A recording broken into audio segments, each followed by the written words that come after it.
Olá, sejam muito bem-vindos ao Open Mind, o podcast que vai ajudar você a abrir a sua mente. Eu sou Thiago Beltrán, estou aqui no Espaço Mind, um espaço perto do Metrô Paraíso em São Paulo, em que tem um espaço de treinamento, salas de atendimento individual e também estúdios para gravação de podcast, treinamentos online. Então, se você tem o desejo de gravar seu podcast, fazer seu projeto aí de treinamento online ou treinamento presencial, conheça o Espaço Mind. E hoje estou aqui com um convidado muito especial para a gente entrevistar, um cara que eu conheço de longa data, que é fantástico, vários projetos, desenvolve muitas coisas, e é o Tony Daniel. Tony Daniel é produtor musical, é empreendedor, empresário social, enfim, o currículo é grande aí. E eu queria que você se apresentasse um pouquinho. Primeiramente, bem-vindo, meu irmão. Obrigado por ter aceitado aí. E aí, galera, beleza aí com vocês? Eu queria que você pudesse se apresentar. Quem que é o Tony Daniel aí, para as pessoas que não tiveram oportunidade de conhecer ainda? Caraca, essa é uma pergunta difícil, né, cara? Parece simples, né? Parece simples, né, cara? Então eu vou ser muito... Tony Daniel, filho da Fátima e do Marinho, e pai do Felipe e da Mariana, esposo da Paula. Agora, a gente faz muita coisa, né, tio? Sou uma pessoa muito ativa, você sabe disso, né? Então, algumas pessoas me conhecem pelo lado musical. Eu sou músico, né? Tenho isso como profissão já há mais de 25 anos. Praticamente desde que nasceu, né? Praticamente desde que nasci, mas tenho mais de 25 anos, né? Sou empreendedor, tenho alguns negócios, né? De comércio, assim, comercial. E também, hoje eu sou um líder social, tenho um projeto social que se derivou através da música, né? E hoje é um projeto que a gente pode dizer um projeto transformador, né? Um projeto que transforma a vida de crianças e jovens lá na minha quebrada lá. Pô, Tony, como eu até falei pra você, né, cara, eu tô trazendo nesse podcast pessoas que eu vejo que tem uma forma diferente de pensar, de agir, que de alguma forma impactam a vida de outras pessoas com o seu trabalho, com seus projetos, e você tá sendo convidado, foi convidado exatamente por isso, né? Você é um cara que eu conheci há algum tempo já através da música, mas acompanha seus projetos, sei o quanto você impacta a vida de pessoas, e a gente vai se aprofundar um pouco nisso. Mas antes disso, cara, algo que eu gosto sempre de trazer aqui, as pessoas que eu trago, eu gosto sempre de perguntar um pouquinho de como foi a infância, porque eu, como psicólogo, acredito muito, né, a própria ciência já traz que o que a gente é hoje tem muito a ver com o que a gente viveu lá no passado, muito da forma como a gente interpretou tudo isso. Então eu tenho certeza que muito do que a gente do que a gente faz tem a ver com a nossa infância, com a nossa criação, com as nossas experiências, e eu queria que você contasse um pouquinho como foi o Tony Daniel, quem foi o Tony Daniel criança, na adolescência ali, um pouquinho da sua história, né? Cara, que interessante isso que você tá falando, e depois que a gente começa a viver, principalmente depois que a gente casa e é pai, enfim, a gente tem essa leitura da vida, como a primeira infância, né, a primeira vida, a primeira casca, ela é importante para aquilo que a gente vai ser no futuro. Como isso é importante, né, Thiago? Sim. E, cara, o Tony Daniel foi um menino que teve uma infância simples,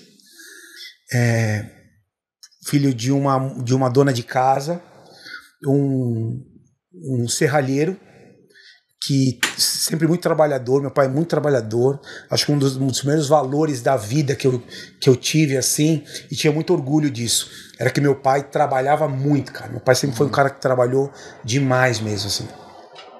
E posso dizer também que tive uma infância ligada à religião, né? Lá na minha casa nós somos católicos, e isso foi um valor muito evidente dentro da minha casa.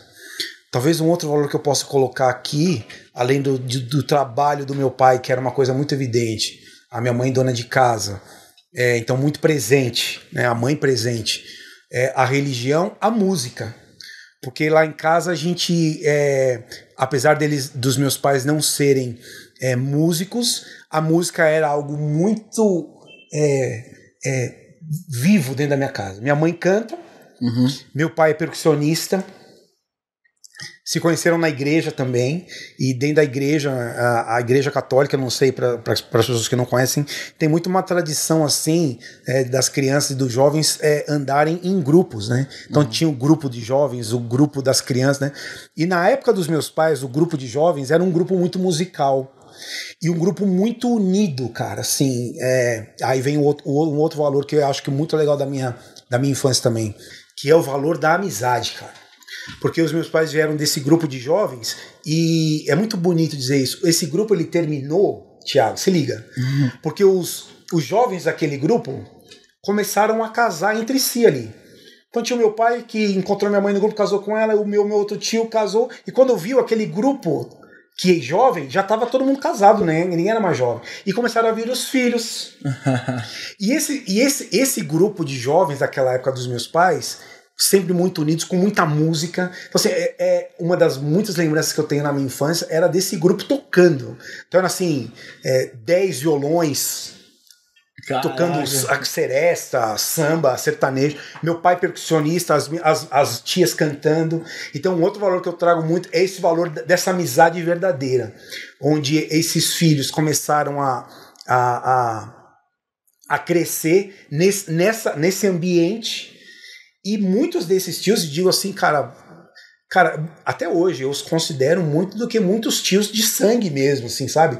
Tamanha a presença, tamanha a parceria, a cumplicidade de infância mesmo, de estar nas festinhas da escola, sabe assim? Então, se eu pudesse fechar isso, eu fecharia com o valor da amizade também, cara. Então o Tony foi uma criança que experimentou esses valores, né? A família, a música, a amizade e a fé. Então acho que eu posso dizer que eu sou hoje o reflexo disso, mano. Cara, total, eu que te conheço, assim, eu vejo que o quanto você vai falar mais, as pessoas vão te conhecer, né? Mas o quanto todos esses projetos que você desenvolve hoje tem tudo a ver com por isso que é muito claro pra mim, né? O quanto o que você vive na infância ali, as referências que você tem, às vezes a gente costuma... É verdade, Thiago. Né? Então, você tá falando, tava passando um fio na minha cabeça, eu não tinha pensado tão claramente como é verdade isso.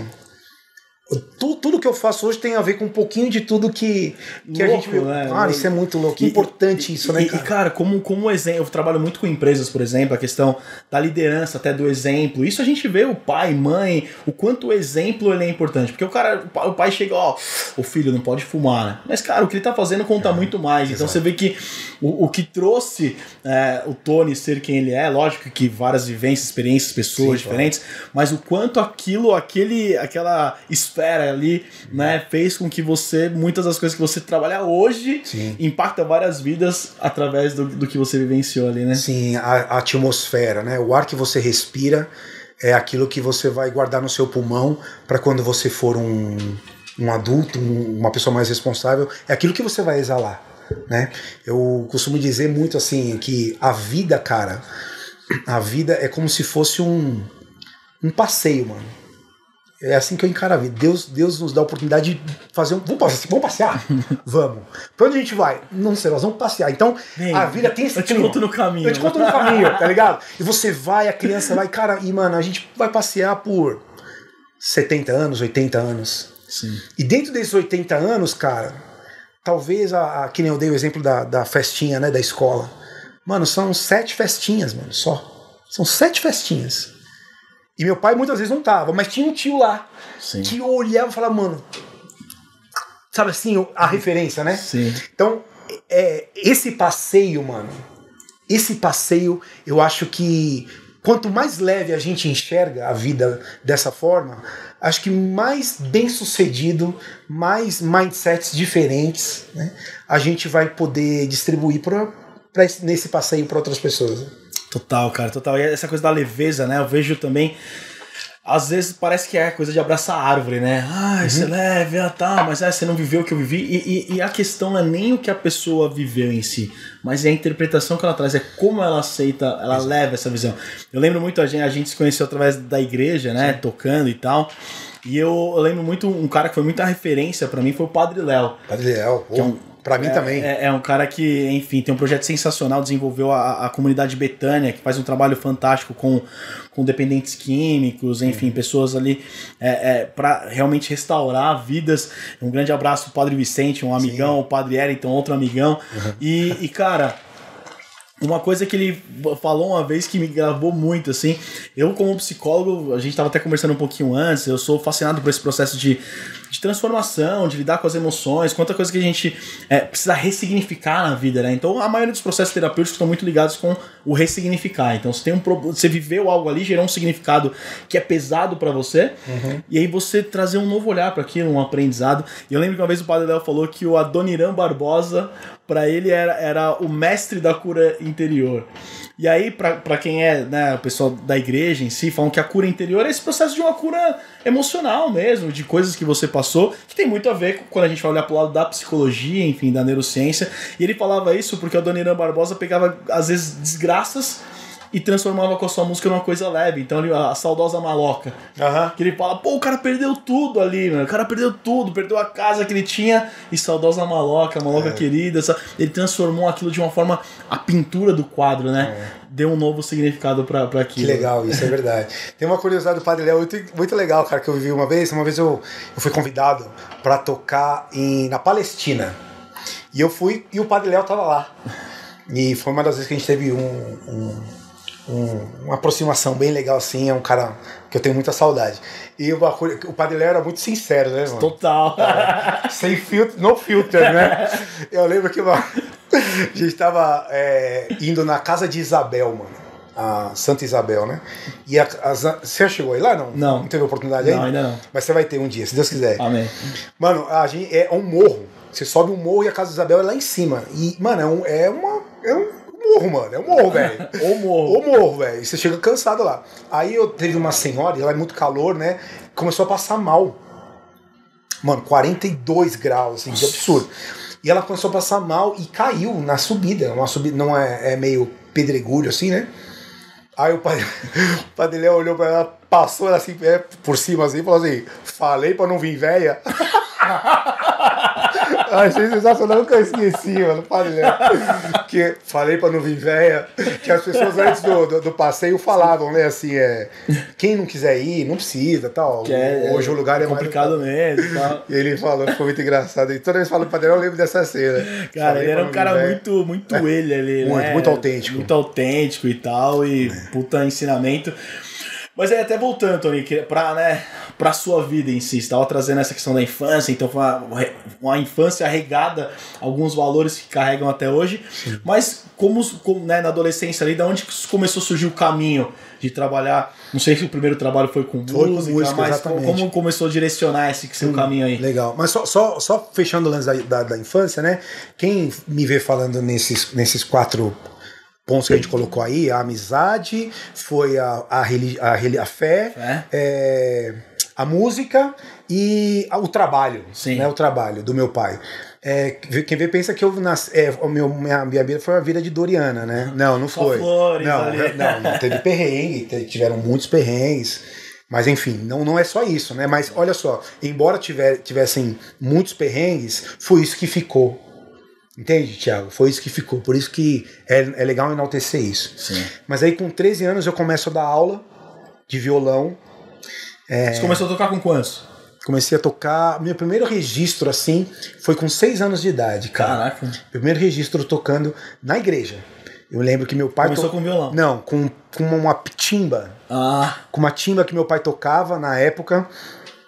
E eu me lembro que a gente dividia as músicas da missa na timbinha. Então, por exemplo, meu pai tocava a entrada, eu cantava o ato penitencial. Aí meu pai tocava assim, a gente ia dividindo, eu e meu pai. Eu me lembro do primeiro registro com 6 anos de idade. E com 13 anos eu dava aula comecei a dar aula de violão, né, para algumas pessoas.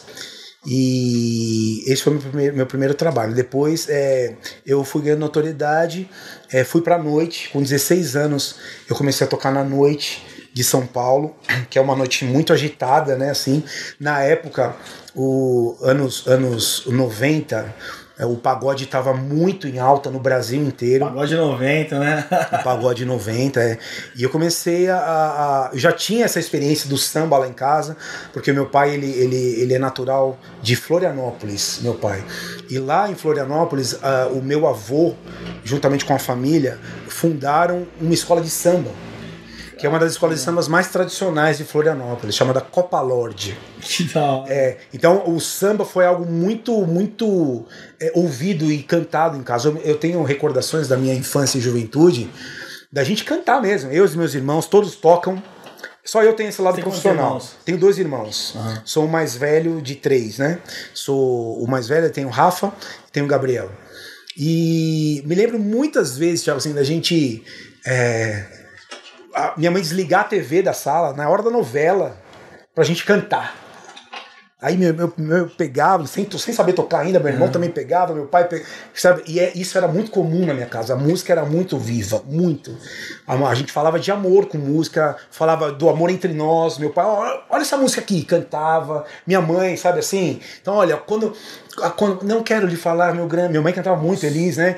Hoje eu sei quem me deu a ideia de uma nova consciência e juventude. Viu metal, Então a música nos ensinou muito em casa, assim, sabe? E então a música era uma linguagem. Hoje eu entendo que a música que meu pai usava, meus pais, né, meus tios, usavam da música para falar pra gente da vida. Isso foi muito notório, assim. E isso me pegou tanto que eu queria viver disso.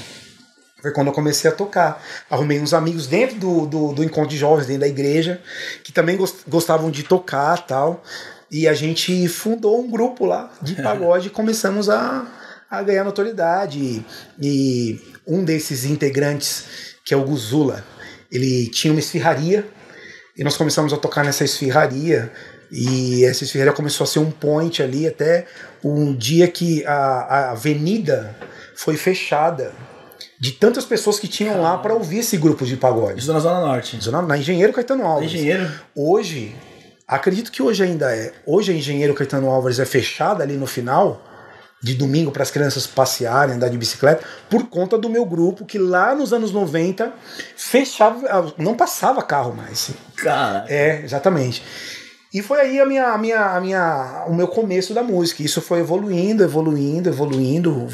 Fui tocando, os grupos foram ficando melhores, as casas foram ficando melhores, os cachês foram ficando melhores. E quando eu vi, eu estava vivendo da música, né? E foi assim que começou a minha vida da música, cara. E aí você tocava, cantava? Tocava e cantava. Uhum. Tocava e cantava. Aí até um grupo que eu participei que tinha um cantor mesmo, um cara... Na verdade, eu nunca me considerei um cantor, né? Eu sou um músico que toca. Não é diferente, assim, a gente... canta alguma coisa aí, eu vou cantar. Tenho CDs gravados até e tal. Uhum. Mas eu sei que eu tenho muito mais virtuosidade, eu consigo me expressar muito melhor tocando do que cantando, né?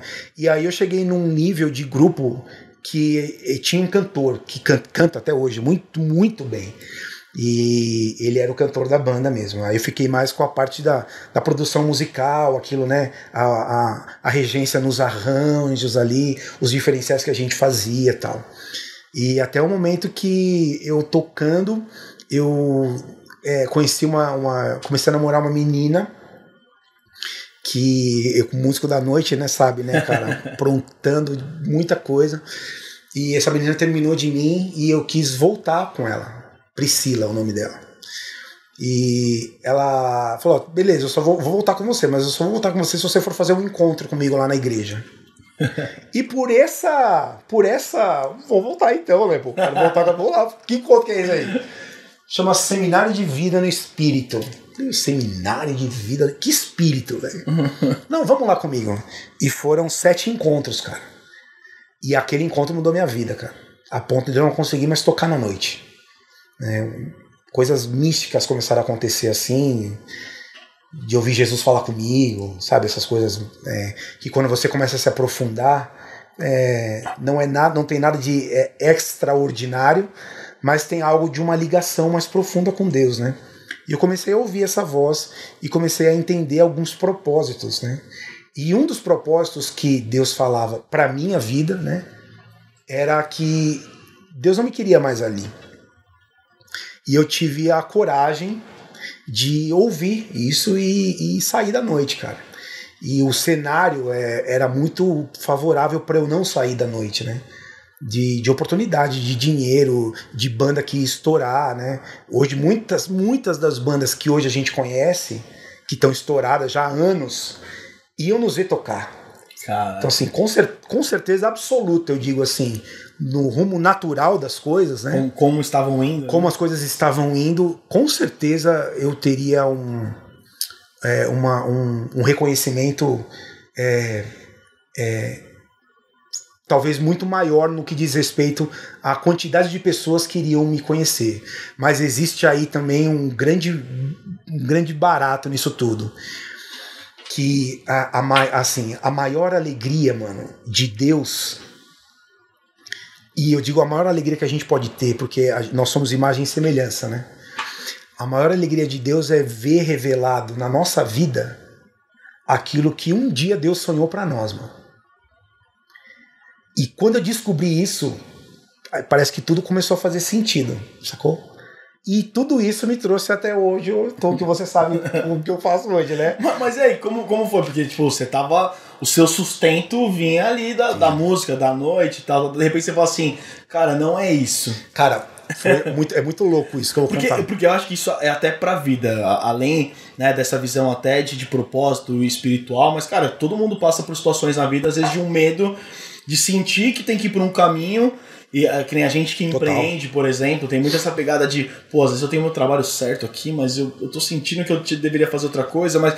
E você, pô, chega num momento e fala, cara, não é isso. E aí? Porque... Então, nisso é legal você estar falando, cara. Tem duas coisas aí. Primeiro, a coragem. Você ser uma pessoa corajosa. Meu pai falava isso. Pode falar aqui? Né? Claro, aqui tá tudo ter liberado. culhão. Meu pai usa muito, até hoje. Tem que ter culhão, meu pai. Então, sabe, coragem, cara. Sim. Coragem. Ser uma pessoa sem você... Ser corajoso mesmo. E pagar o preço da sua coragem. Esse é um fator. Segundo fator, você entender lá no fundo do coração que tem uma voz que fala com você. Independente do meu... Aí, fora encontro. O encontro daquele que a menina me levou, a Pri, foi um fator que Deus usou para que eu pudesse ouvir essa voz. Mas todo mundo ouve essa voz. Sim. Porque assim, mano, na moral, eu não sou mais amado por Deus do que você ou alguém que tá perdido ainda. Não, mano, Deus, todo mundo é igual perante Deus. Não tem essa. Então talvez o outro fator é esse.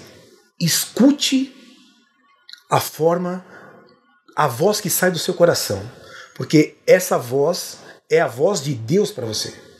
Né? Muitas vezes fala do seu coração, muitas vezes Deus fala através de alguém, de um podcast. Sim. Caramba, mas eu tô sentindo algo diferente. É Deus, mano. Sabe assim, nada é à toa. Deus usa das circunstâncias, né? E o primeiro fator foi a coragem e o segundo de ouvir essa voz. De falar assim, porque acontecia coisa assim, por exemplo, eu tava tocando num palco lindo, gigante, com 3, 4 mil pessoas me vendo e eu ouvi assim, ó. Não é aqui que eu te quero. Sabe assim, mano? Mas tá tão da hora. Olha que somzão, velho. Todo mundo querendo estar aqui. Todo mundo querendo estar aqui. Não é aqui. E sabe, quando você tá feliz, tá tudo acontecendo, mas bate uma bad, velho. Puta, mano. É isso.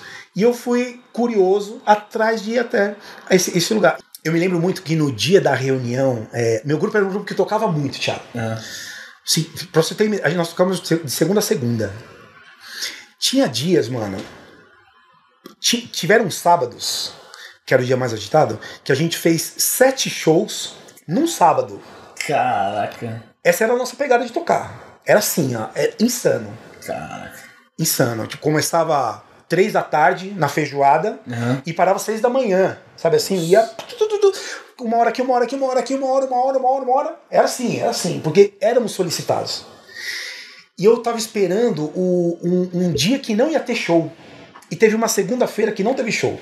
Eu me lembro que no último show do domingo, eram 2 ou 3 shows no domingo, na zona leste de São Paulo, me lembro muito da casa que chamava Cabral, a casa. Era uma casa muito conhecida ali na... Perto do Quarta Parada. Isso, ali, exatamente. Era ali, no Cabral.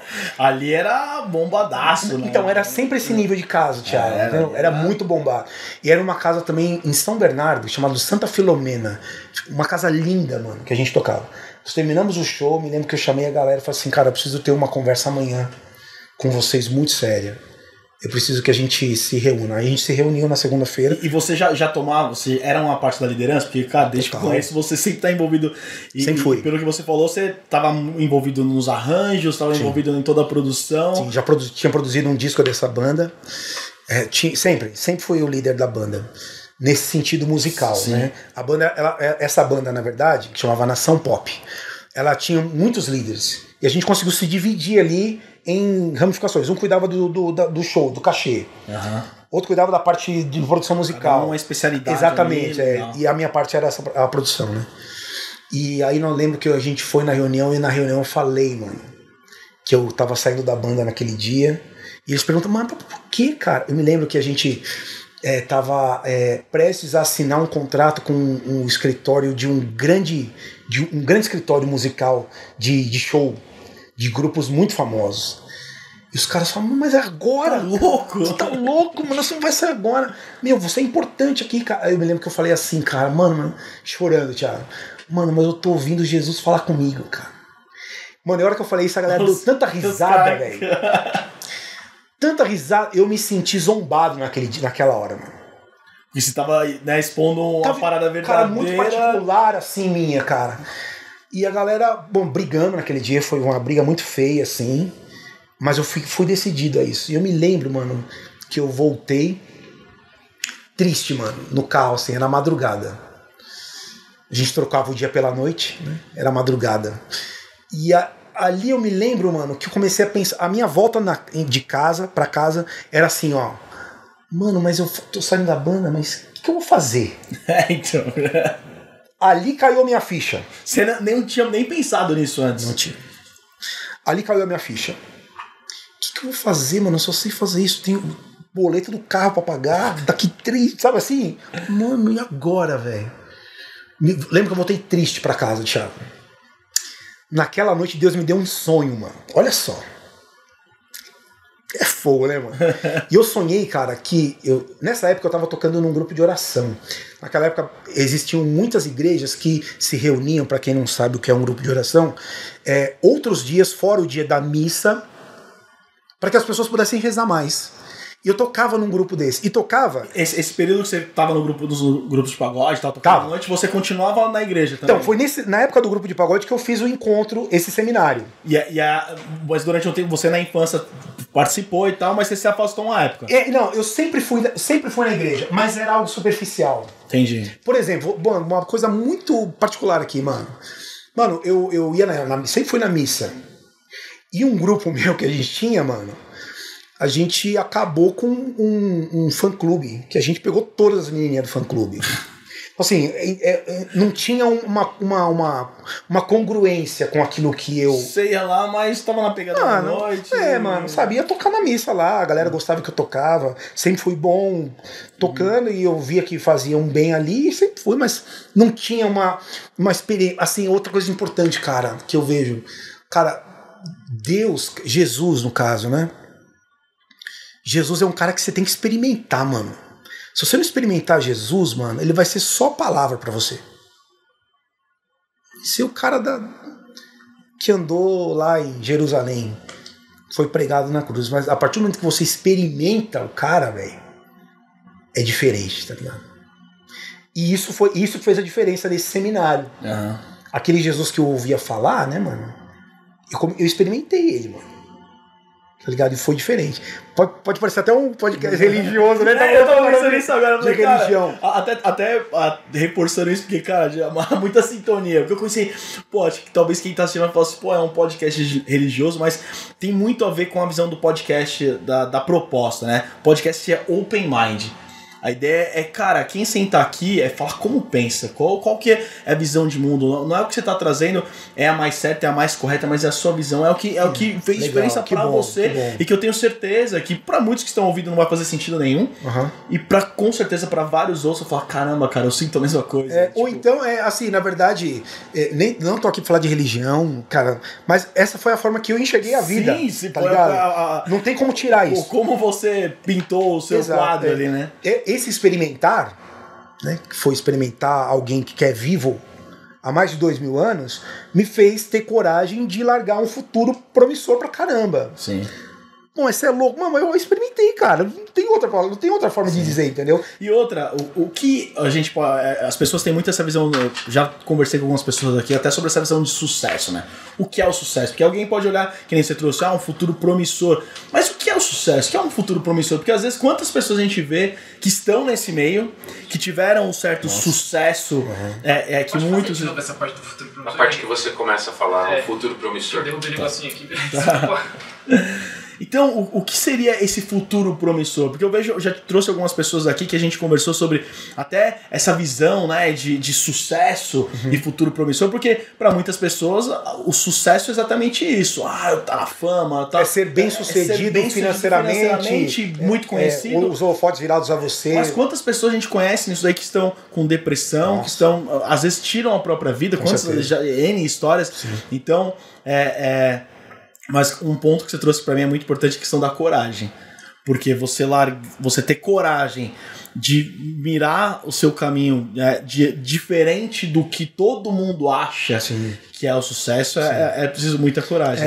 Foi corajoso. Foi corajoso mesmo, Thiago. Assim, mas às vezes a coragem é algo que transcende você, o humano, né? Porque todo mundo tem medo, mano. Sim. Tá ligado? Todo mundo tem medo, todo mundo pensa duas vezes. Eu também pensei. Só que foi algo mais forte que eu. Sabe assim, que eu decidi apostar. E graças a Deus que eu apostei, mano. Sabe, graças a Deus que eu apostei. Voltou lá, medão, o que eu vou fazer? E aí eu tive um sonho. Aí nesse sonho, eu gravava um CD. Olha só. No sonho, eu gravava um CD com as crianças do grupo de oração. Que na época esse grupo de oração era um grupo de oração muito grande. E como eu estava recém-chegado, eles me botaram para tocar para as crianças. Então os pais iam no grupo de oração com as crianças, tinha um determinado tempo que essas crianças iam para uma outra salinha para os pais realmente poderem viver a pregação, a oração, e alguém, um monitor lá, ia tocar para as crianças lá, com o espírito mano, rei Davi, eu canto. Era isso. E eu tive essa oração, essa visão, esse sonho desse CD gravado por crianças, cantado por alguns cantores famosos. Olha, um sonho totalmente inalcançável. Eram as crianças, que eu nem sabia a vida delas, mas eu as via no sonho, gravando um CD de uma oração da igreja que chama Ofício da Imaculada Conceição. Ofício da Imaculada. Então, as crianças cantavam o ofício nesse CD com a participação de pessoas famosas. Padre Antônio Maria via no sonho, Dunga eu via no sonho, Adriana eu via no sonho. E, mano, acordei, mano, com aquele gás, velho. Sabe quando você acorda com uma inspiração, mano? Olha, domingo eu sonhei e acordei com essa inspiração. Na segunda. Peguei meu carro e fui na casa de um brotherzaço, famosão, muito famoso hoje. Fui lá e falei assim, mano, tive um sonho, saí da banda primeiro. Falou, mas você tá louco, sair da banda? O meu empresário, ele conversou semana passada com a gente que ele tava falando, estudando de pegar vocês, agora vocês são. Mano, saí, mano. Tô vindo Jesus falar comigo, e está decidido já. Eu não vim aqui pra isso, eu vim aqui pra outra coisa. Ele tinha um estúdio, esse cara. Falou, mano, quanto você me cobra pra eu gravar um CD, ó? Tive um sonho, quero gravar esse CD. Quanto você me cobra? Aí, mano, o cara falou assim, mano, te cobro 17 mil reais, eu me lembro desse valor. Foi muito emblemático esse valor. 17 mil. Falei, 17 mil, mano? Beleza, obrigado. E voltei pra casa, como eu ia fazer tô sem trabalhar, como é que eu vou ter 17 Acabei de largar o trampo, falar que não ia trabalhar mais. Um balde de água fria.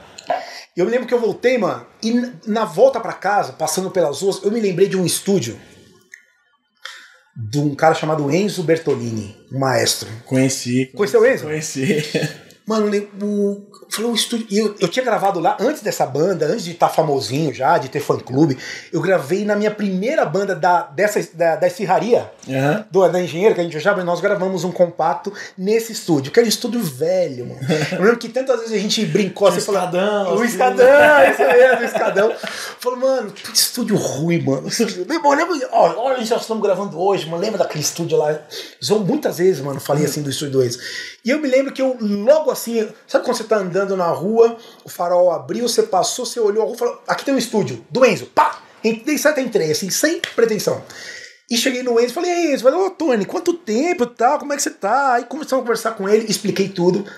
Saí da banda, babá, tive um sonho, tô ouvindo Jesus falar comigo. E na minha cabeça tava assim, tenho 17 mil dali. Se ele falar 16,5, já tô no lucro, né, mano? Já tô no lucro. Aí, mano, eu expliquei pra ele e o Enzo falou assim, mano, Tony. Eu falei, e aí, Enzo, quanto que é, mano, pra eu gravar o CD aqui? Aí ele falou assim, ó, cara, eu tô sentindo que eu não devo te cobrar nada, cara. Vem aqui a partir de amanhã e grava esse CD aí. Caraca. Thiago, quando ele me falou isso, ó, mano, até hoje, ó. Filma aqui. Aproxima, mano. Foi a justiça, a fidelidade falando comigo, mano. Eu me lembro que eu saí de lá chorando, cara. Que Deus tava... Era Deus falando... Naquela oportunidade, era Deus falando comigo ali. Aí depois eu voltei lá, quando eu comecei a produzir os arranjos, não tinha ideia, só o sonho. Falei, não, Enzo, deixa eu escrever. Não, vou te ajudar. Assim, olha o Enzo, cara. Vou te ajudar. Me ajudou pra caramba. Aí quando eu comecei a explicar, ele começou a falar assim, a gente poderia chamar o Dunga, né, cara? Pra fazer... Você conhece o Dunga? Então, o Dunga gravou aqui o disco Restauração. O Dunga é meu amigo, cara. Falou, sério, eu tive na visão do sonho, o Dunga cantava nesse CD, Enzo. E mais a Adriana, eu fui falando, todo mundo. Conheço. Tanto que aí esse CD, mano, eles começaram a fazer a participação, eles fizeram a participação nesse CD. Todas essas pessoas que estavam no sonho. E você sonhou? Caraca. Ali, mano, esse processo do CD foi um processo muito de conversão, pode dizer assim, mano, porque eu fui provando que essa voz que tava falando comigo era real, era de alguém vivo, mano, tá ligado? Então essa é a minha experiência com o cara. Então não dá pra falar da minha vida, não é um podcast de religião, mas não dá pra falar da minha vida sem citar isso, irmão. E cara, pra mim, a vida, assim, a nossa percepção da vida, ela é uma grande metáfora. Eu amo neurociência, assim, eu gosto de... E, cara, a forma como você cria essa metáfora faz toda a diferença pra sua vida. Então, o Deus que você acredita, ele, por mais que tenha alguém do seu lado com a mesma religião, a percepção dele vai ser diferente. Então, essa visão que você tá trazendo é muito particular sua, e dá pra gente, inclusive, trazer pra essa metáfora da vida, do empreendedorismo, por exemplo. Uhum. Cara, quem empreende, quem tá assistindo a gente aqui, quem empreende, já tentou ver um negócio, já passou por situações muito parecidas de ter que dar um passo e tomar uma coragem e sonhar com algo. Eu gosto muito de falar sobre criatividade também. Então, cara, o cara que criou a Torre Eiffel, você tem noção que a Torre Eiffel, que é um monumento conhecido no mundo inteiro, praticamente, uma das maravilhas do mundo, né? Saiu da cabeça de um cara. Um cara parou um dia e falou assim, vou criar um negócio. Começou a desenhar num papel, na cabeça ali, tornou aquilo. E tudo que a gente tá na sala aqui... Mano, o carro, a eletricidade. Então, tipo... O computador, a internet. Então, eu particularmente também tenho muito da visão de que a gente sim tem algo a mais, que alguns vão chamar de energia, de espiritualidade, de Deus, mas...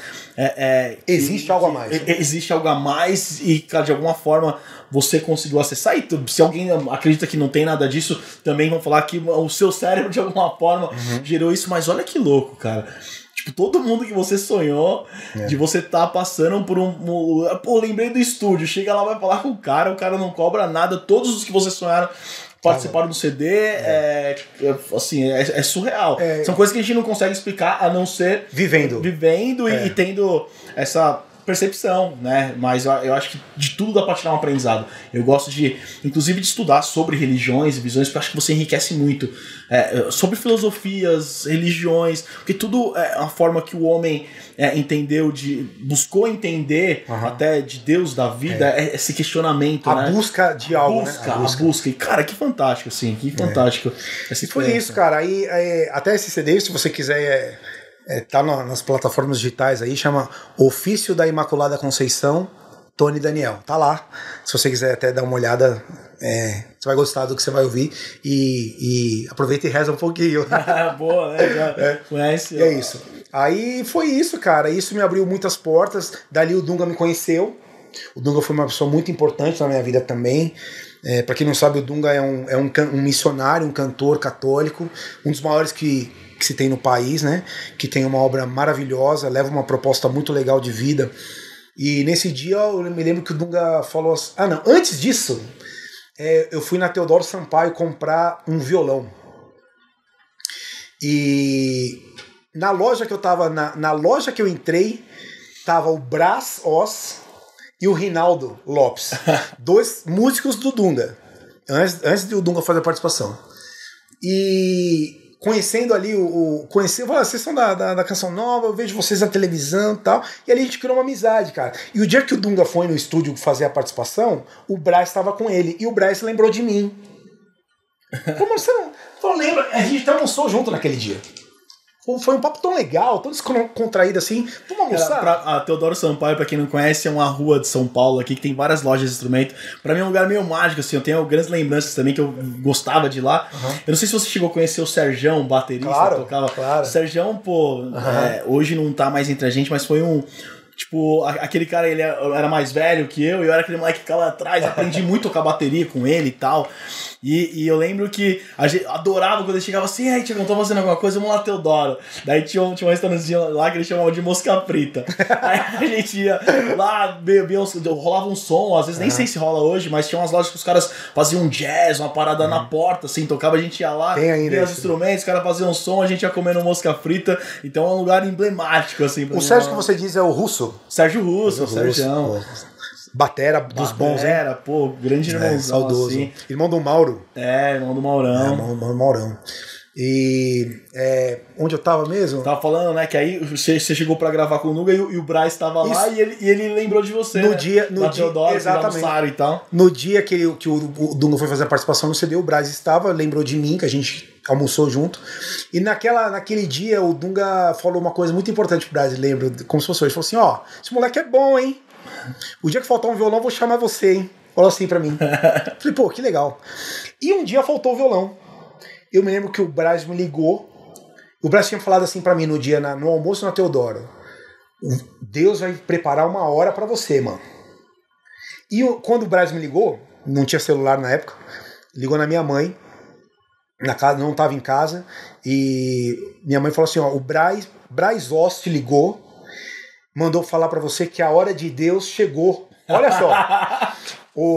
Hoje eles estão vindo gravar o programa aqui em São Paulo, que o programa era gravado aqui em São Paulo. PHN, né? Eu ia nesse programa eu ia assistir lá. Tá? Era gravado aqui no Paraíso até, pertinho de onde a gente tá aqui. E o violão não vem, é pra você ir. É esse o recado. E cheguei lá. E com meu violão, sem ter tocado nunca com eles. Aí eu me lembro que chegamos um pouquinho antes do programa para passar as músicas, né? E ali, naquela passagem de som, eu já fui coordenando os arranjos dali, ó. Sabe assim? Ó, ao invés de colocar essa nota, vou colocar essa nota aqui, ó, tá, legal. Ó, vamos fazer um padaco, faz a bateria, padaco, para 3 e 4, sabe assim? Começou a rolar uma sinergia e não saí mais, mano. Não saí mais. Não, mano, você tem que estar aqui com a gente. É toda terça-feira. E comecei a fazer parte do programa. Cara, eu lembro essa época, assim, ó, a gente tava até conversando antes de gravar e tal. Eu te conheci nessa época. Eu era molecão, era uma época que eu, né, tava frequentando muita igreja. Eu gostava muito de ir na Canção Nova. E ver esses caras que você falou, pra mim, são gênios da música, assim, não só católica, né? Então eu lembro do Boina, o Alexandre Pivato, né? Seria um dia assistir esse podcast. Pô, Boina. Cara, grande abraço. Os caras referências pra mim. Pra mim assim. também. Eu lembro que eu ia lá e eu ficava brisando na Canção Nova, vendo o Boina na guitarra, o Reinaldo no baixo, o Braz no sax, o Christian no teclado, o Xan na batera. Putz, cara, era um timaço, os arranjos animais, eu ia os shows. Não, na moral, mano, esse time que você falou aí, ó, não perde em nada pra qualquer banda que... Não, cara, Desculpa. Pensa numa banda aí que você goste. Esses caras... Os caras tocam mais. Que time, né, Thiago? Era surreal, assim. Eu tava até pensando hoje, falei, cara, eu acho que o Djavan, se ele ouvir um CD desses caras daquela época, eles arranjam, ele vai pirar, porque eram uns arranjos animais, assim. E eu lembro que, cara, eu te conheci, você começando a tocar com o Nuga, e nessa época o Boina tava saindo, assim, né? Tal. E rolou aquela paradinha, sabe quando você tem o parceiro, como assim, ele entrou no lugar do meu parceiro? Pô, eu nem conhecia o Boina, mas era fãzaço. Como assim, o cara entrou no lugar, agora é ele que toca violão mas quem é esse cara, né? E aí depois foi acompanhando muito isso, eu ia no PHN, ela falou, ué, esse aí parece um cara sangue bom. Obrigado, hein, mano? Obrigado pelo sangue bom. E fui conhecer você anos depois, tocando junto contigo, que foi muito legal. Pois é. Então, não, na verdade, o Boni ele saiu um pouquinho antes de mim, né? Foi um pouquinho antes de mim, eu não peguei. Quase uma transição ali, né? O Boina saiu, aí a vida fez com que eu, né? Mas, o Boina, minha referência também, cara. Você é louco, Boina, Rinaldo, esses caras, meu Deus do céu, que o Valmir Alencar, o próprio Dunga, Ziza Fernandes, cara, que time, mano, que time. Era surreal, você ia nos shows. É a minha escola, assim, depois do samba, né?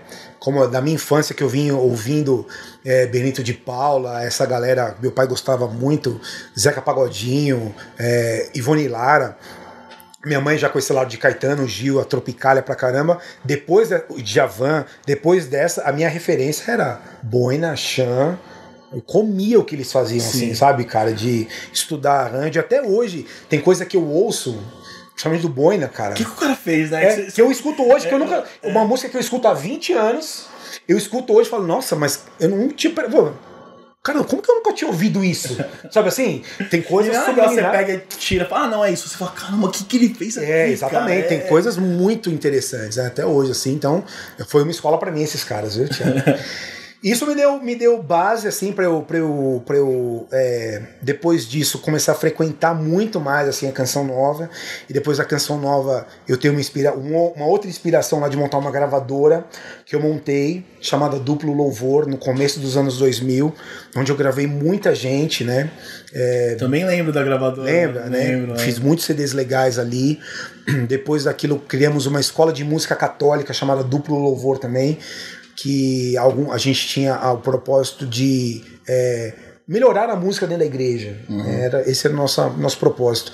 E muitos músicos se aperfeiçoaram. Vocês fizeram muitas produções tops, assim. Foram muitas boas, né? Muitas boas produções que tem até hoje lá no Spotify, se você quiser ouvir, né? E depois a minha vida foi tomando um outro rumo. Eu me casei, tive filhos e tal. E dentro de lá, aí montei um estúdio, tinha o meu estúdio. No início eu era sócio do Enzo. Ah, você virou sócio do Enzo? Claro, o Enzo foi sócio na gravadora. A Duplo Louvor era do Enzo também. Que legal. E o Enzo me ajudou a montar esse estúdio e saiu. Olha como são as coisas de missão, né? E aí eu lembro que eu tava gravando um arranjo dentro desse estúdio. E eu cheguei numa sonoridade ali de viagem, como se eu viajar, cara, que ficou muito legal, mano. Ficou muito legal, assim. Eu tirei a voz da trilha, eu ouvia só a parte de trilha mesmo. Falei, mano, que louco que é isso aqui, cara. Só que eu não conseguia definir o que era aquilo. Aí eu chamava os meus camaradas, que estavam ali, era uma escola de música, né? Tipo, se você estivesse lá, você era um dos caras. Caras como nós, assim, nesse nível musical. O Pepe, o Joel, a Aline, vários ali, o Ricardinho, que hoje é produtor da Paula Fernandes, me chama outra dupla, pô, ele produz um monte de gente, o Ricardinho. Olha isso aqui. Botava pros caras ouvir lá, mano. Eu falava, o que é isso aí? Os caras falaram, Tony, não, é legal, mas, mano, tem tamborim, mas não é samba. Tem guitarra, mas não é um rock. Tem um baixo groovado, mas não é funk. Mano, não sei o que é isso não, cara. Falei, sério que você não sabe? Eu também não sei, mano. Aí vinha o outro. O que é isso aqui? Escuta isso. O que é isso pra... Ah, mano. Cara, não sei o que é isso não. Ti, depois que o 10º me falou isso, eu pensei assim, mano, acho que eu tô criando algo diferente. Tô criando algo que ninguém tá conseguindo definir o que era. E eu me lembro que uma dessas levadas do groove do negócio, eu peguei uma timba do meu pai. Dá lá. Peguei uns anéis da minha esposa, da Paula, botei no dedo, botei a timba aqui no meio e fiz uma levada com a polegar assim, ó, batendo na lata. Mais ou menos esse som aqui, ó. Peguei uma flanela, coloquei a flanela ali, o microfone aqui, o professor Pardal, né? E eu vi que na mixagem eu comecei a subir um pouquinho. Falei, mano, essa levada é diferente. Olodum. Não, Olodum não é assim. Timbalada não é assim. Samba não é essa letra. Falei, mano, vou batizar isso aqui de ripachote. O que é ripachote? É isso aqui que você tá ouvindo aí. O nome veio do nada, inicialmente. Né? Do nada. E esse instrumento que eu peguei do meu pai, eu fui num luthier. E falei, mano, eu quero esse som aqui, ó. Aí o cara fez pra mim, depois de 15 dias ele me ligou, vem cá. Aí fui lá, ele ajeitou mais uma coisinha, não, muda aqui. E aquilo eu batizei de ripatom, aquele instrumento. Né? E com o tempo eu vi que o ripatom, ele era muito... Pô, mano, olha o que o Tony criou aí, ó. O que é isso aí? Isso aí chama ripatom. Que legal, mano. Vinha criança. Até quando, paralelo a isso, eu concorri a um prêmio, que foi o Prêmio da Música Brasileira, isso no ano de 2011. E eu ganhei o Prêmio da Música Brasileira com essa levada. Isso foi me dando, pra mim mesmo, foi me dando uma notoriedade, assim, né? E eu via que vinha chegando muita criança, pô, que som da hora, batucando, né? E essa criança vinha falando no meu coração, que nem falou da banda, que nem falou do estúdio, sabe assim, a mesma voz. Tem que fazer um negócio com isso. Falei, mano, posso entregar mais pra essa galera, velho. Posso entregar mais pra elas. Por que a gente não vai, então, criar alguma coisa um local que elas podem ir batucar? E o batucar é só o cartão de visita, mano. Na verdade, eu quero entrar mais ali, tá ligado? Mesmo que não goste do instrumento, tá tudo bem, vem aqui. E hoje a gente tem o Instituto Ripachote, que é um instituto, uma ONG, né? Onde a gente retira da vulnerabilidade social, familiar, intelectual, crianças e jovens, para que essas crianças possam ser protagonistas das suas próprias histórias, mano. Cara, eu vou até pedir pra você segurar isso, que a gente vai se aprofundar no Instituto, que é um trabalho fantástico que você faz. Valeu. Mas eu queria que você apresentasse pra galera o Ripatom. Né? Você então, trouxe aí naquele dia do estúdio, eu peguei uma timbinha, né? E o Ripatom virou esse cara aqui hoje, né? Ó. O Ripatom é um instrumento de madeira, um instrumento percussivo, né? Ele é feito de uma madeira ecologicamente correta e sustentável, que é o paricá, né? E ele tem aqui algumas sonoridades, né, que com o passar do tempo a gente foi adaptando ele. Ele tem um grave aqui no centro. Uhum. Tem esteiras aqui na ponta. Tem 2 flips aqui do lado, ó, feitos de madeira, simulando um repique de anel, simulando aqueles anéis que eu peguei da minha esposa para fazer na lata, né? Era mais ou menos esse som aqui, ó. Tem uma castanhola nessa ponta aqui. E aí você foi criando essas ideias junto com o luthier lá. Sim, a castanhola ela veio depois. Uhum. Né? O ripatom, hoje ele é isso aqui. Uhum. E eu costumo dizer que o ripatom, até hoje, ele é um instrumento em formação.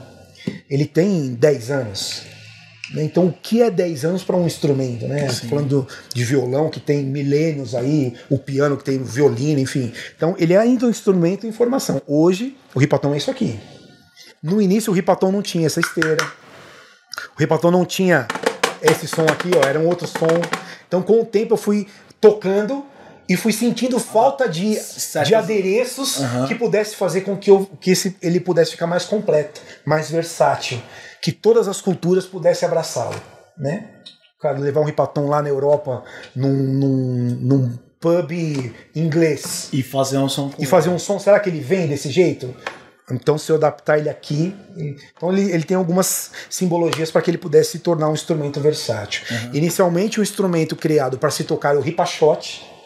Né? O ripachote é aquele ritmo. O ritmo que você desenvolveu. Então, o ripatom, ele está para o ripachote como o pandeiro está para o samba. Uhum. Né? Você toca outras coisas com o pandeiro, sim, mas o pandeiro, ele está dentro da cultura brasileira, ele é enraizado. Sim. Então o ripatom tá nessa comparação, eu posso dizer. Hoje ele é um instrumento versátil. Alguns meninos do Instituto já ganham seus cachês, já ajudam ao sustento dos seus lares tocando esse instrumento em bares, né, na cidade, né? Algumas pessoas levam esse instrumento para louvar, para cultuar o seu Deus, naquilo que você acredita. Então hoje isso me faz entender que ele é realmente um instrumento versátil e que a gente tem escrito, né, uma história muito bonita, né, Thiago, assim, né, de algo que surgiu lá no começo de uma voz que falou.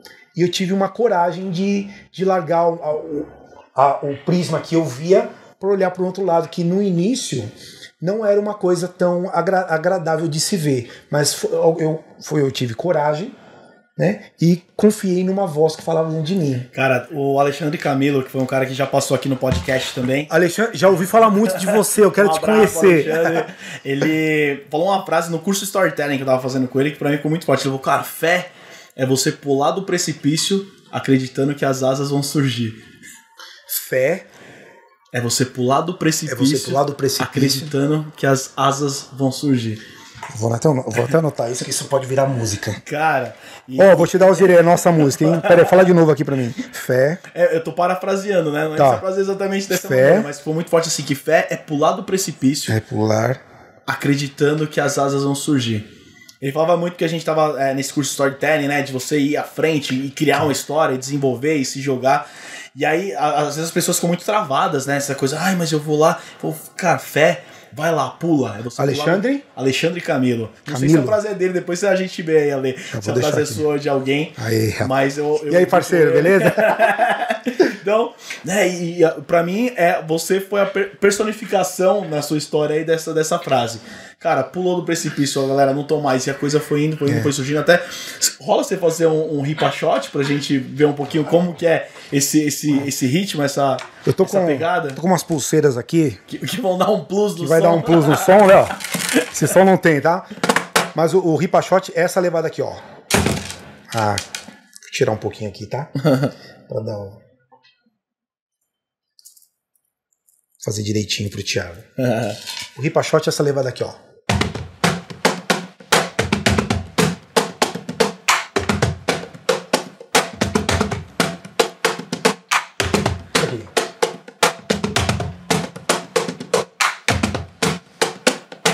Nossa, já dá pra imaginar o baixão vindo. Mas a gente tava nessa levada aqui, ó. Naquele arranjo, ele tava aqui, ó.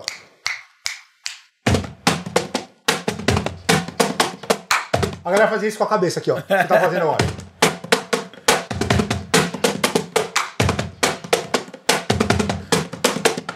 É isso. Aí eu dobrei. Uhum. Fiz 2, fiz 3, fiz 20. Então dava um som de pesão. Aí eu botei uns tamborins de contra, vem do samba. Uhum. Então fazia. Os tamborins vem fraseando, né?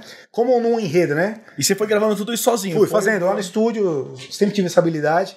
E peguei meio que um reco-reco pra dar o. E ele ficava. Então é.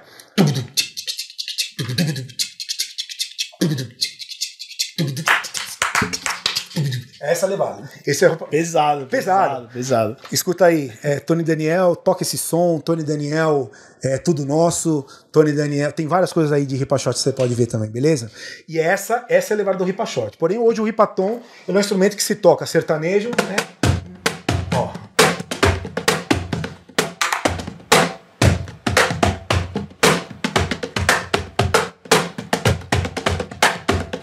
Rosinha. Samba.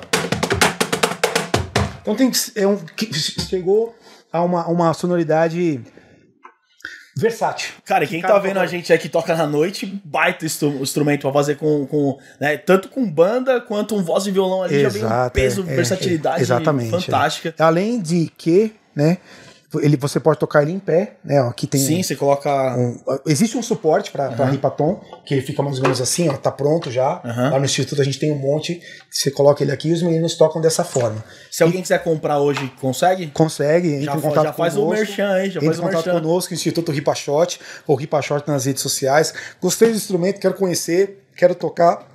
Vai lá, faz uma visita no Instituto lá e você você vai conhecer o Ripaton de perto, beleza? Pô, legal. Então veio o Ripaton, que é o instrumento. Agora vamos aprofundar na questão do projeto, né? Porque você falou, cara, veio, o instrumento, pô, se a molecada começou a se interessar, e aí como surgiu esse projeto? A gente teve um bate-papo antes, eu queria que você aprofundasse, assim, a história do projeto, como surgiu, o que vocês fazem hoje, como vocês transformam as vidas dessa molecada aí. Uma coisa que foi muito importante também foi que o projeto, ele era algo utópico até eu sentar e começar a escrever aquilo que eu tinha na minha cabeça e compartilhar essa ideia com outras pessoas. Então, o Instituto hoje, ele é tão legal, ele é tão vivo, ele é tão transformador, porque hoje não é só uma cabeça só pensante.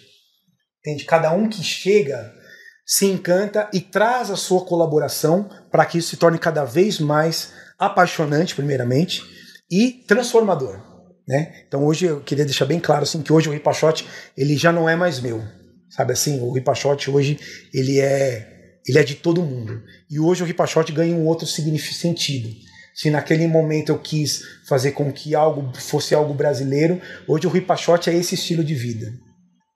O significado dessa palavra é algo que faz com que você tenha a pretensão de fazer um pouquinho para a vida de alguém.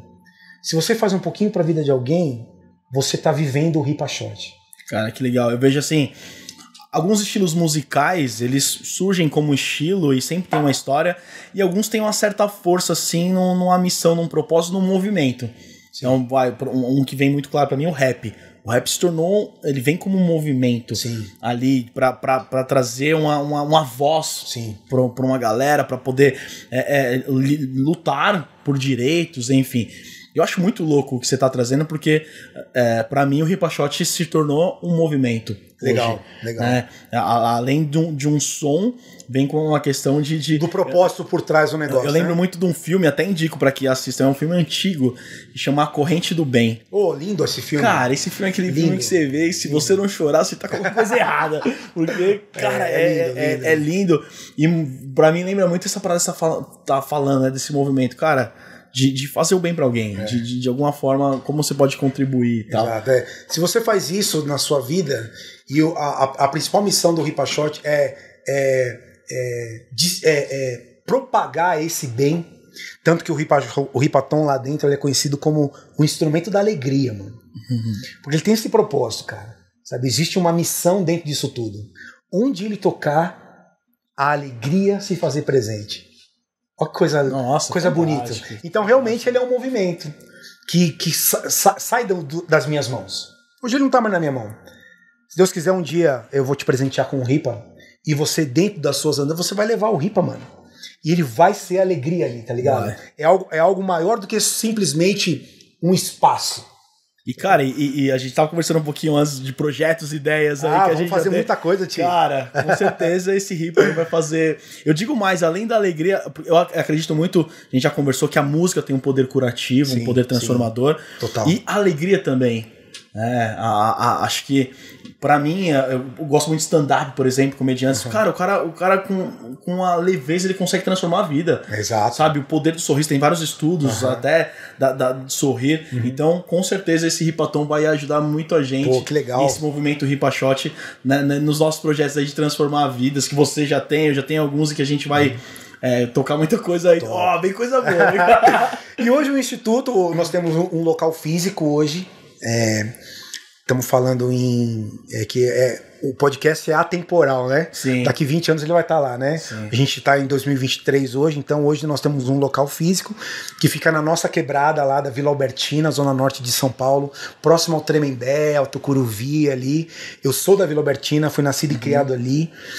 E fazer isso ali tem um significado muito legal também. Eu sou dali. Então, a cada menina que entra ali, eu me vejo ali, sacou? É poder fazer um pouquinho mais por um menino que eu fui. Então, isso também é muito legal pra mim, sacou, mano? Isso é uma coisa que eu queria falar. Outra coisa que eu queria falar, assim, sobre o Instituto, que eu acho que é legal, nós temos uma missão, mano. A missão do Instituto é transformar a vida do moleque, mano. E assim, nada contra organizações assistencialistas, mano. Acho que é válido, tudo é válido. Sim. Porque tem gente que precisa realmente, sabe, da comida, da aula. Mais básico ali, né? Mano, mais básico. Mano, tem gente, cara, lá no Instituto, que não tem saneamento básico em casa, pra você ter noção, cara. Assim, é bizarro você falar isso numa cidade como São Paulo, né? Mas, cara, nada contra essas ONGs, e eu acho que é legal se ter esse trabalho da aula de inglês, da aula de música, da aula de violão. Só que a missão do Instituto Ripa-Shorty, cara, é transformar a vida desse cara. E a gente encontrou 4 pilares de transformação dessa vida. O primeiro é a arte, através desse instrumento aqui. Todos os meninos têm um contato com a arte, com a música, tocando o ripatom. Uns mais virtuosos, outros menos virtuosos. Eu toquei no microfone aqui, foi mal, irmão, foi mal. Eu bati aqui, ele fez assim no ouvido lá, foi mal. Uns mais virtuosos, outros menos virtuosos, que nem aqueles meninos que chegavam pra mim antes de ter um instituto. Uns pegavam e arrebentavam. Já começava... Tem menino lá no instituto que toca melhor que eu isso aqui já. Já tem o feeling do negócio.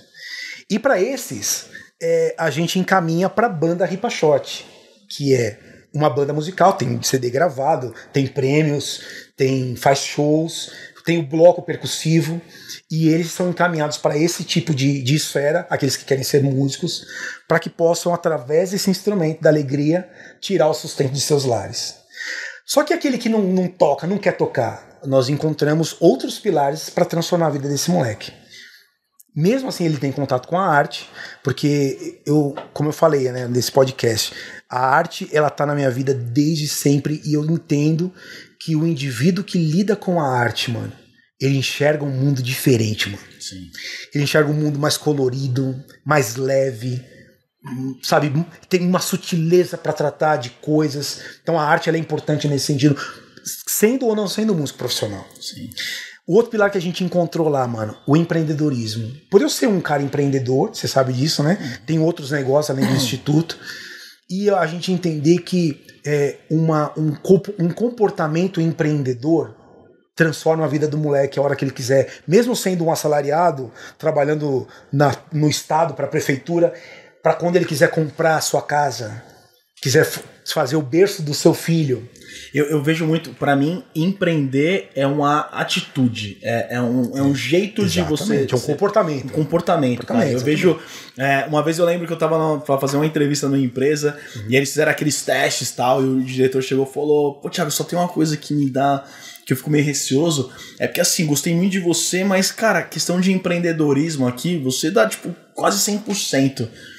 Eu falei, cara, e onde tá o problema? Ele falou, pô, mas como você vai estar dentro da empresa? Eu falei, a minha visão é que eu posso empreender completamente dentro da empresa. Empreender é ter ideias, botar o projeto pra acontecer. Exatamente. Então, quando você consegue fazer um moleque desse, ter visão, ter comportamento empreendedor, pode estar aqui, a gente tá aqui num podcast, é um empreendimento. Com certeza. Você tá dentro de uma empresa e vai desenvolver um projeto. Os meninos que compraram as câmeras aí, ó. Rapaziada, né? Que tá cuidando de toda a captação, a edição. Você ter uma ideia e botar aquilo pra frente de melhoria, enfim. Então, realmente, quando você consegue. E o Brasil tem essa pegada. Está começando a engatinhar nessa questão de empreender. Porque a gente vê alguns países lá fora que, cara, é super normal. Inclusive, a gente aceita muito pouco o erro. A gente tem uma parada de, não deu, o cara tentou empreender, fez uma empresa, não deu certo. Não, lá, não fracassou. O cara fracassou, não deu certo. Cara, a maioria dos empreendedores... Quebram várias vezes. Tem que quebrar várias vezes, tá testando, tá fazendo, acontecendo. Então, acho que o Brasil tá começando a mudar essa visão. Então, com projetos como esse, que a molecada já cresce, entendendo, testando, fazendo, vai errar. Você vai tentar um negócio, vai tentar vender, não vai dar certo. Você cria outro, você desenvolve outro. Fantástico esse pilar que vocês desenvolvem. Legal. E o que você falou é muito verdade. O empreendedorismo não é uma atitude. O empreendedorismo é um comportamento. Você vai quebrar ou não. Sim. Mas a forma com que você enxerga, a forma com que você... As habilidades que você usa para você concretizar a viagem do fim do ano com a sua família, o aniversário do seu filho num lugar mais legal, o sonho de ter um carro. Lá no Instituto, os sonhos das crianças, o empreendedorismo é movido por sonhos. Então são sonhos mais modestos. A criança ela tem vontade de ter um tênis, um Nike. Esse é o sonho do moleque. Outro de ter uma bateria. Hoje tem um violão. Hoje tem um boné. Tio, meu sonho é ter um boné igual o seu. Vamos empreender para isso então. Ó. O que você sabe fazer de legal? O que sua família pode trazer? Minha mãe costura. Da hora que sua mãe costura, mano. Minha mãe faz brigadeiro. Que legal. Minha mãe costura camiseta, pinta unha. Não, vamos através disso ver um negócio legal? E através daí, ele monta uma mini empresa lá dentro do Instituto. E esse comportamento dessa mini empresa faz com que ele se torne um empreendedor com esses comportamentos. É desse jeito que a gente faz lá dentro. Que legal. E é muito. Não é legal, mano. É muito legal. É muito, Porque assim, às vezes, mano, aquilo muda a vida do moleque, velho. A gente tem um caso lá do moleque, mano. Agora ele tem 11 anos. Na época ele tinha. Hoje ele tem 12 anos. Na época ele tinha 11 anos. Ele foi fazer. Ele criou. Minha mãe sabe fazer doces. Que legal. Bolo de pote, essas coisas, sabe? Bem comunidade, né? Sim. E a mãe dele fazia um negócio, mano, que ele intitulou de coxinha de morango. Coxinha de morango? O nome já é sugestivo, né? Diferente. A mãe dele trouxe, mano.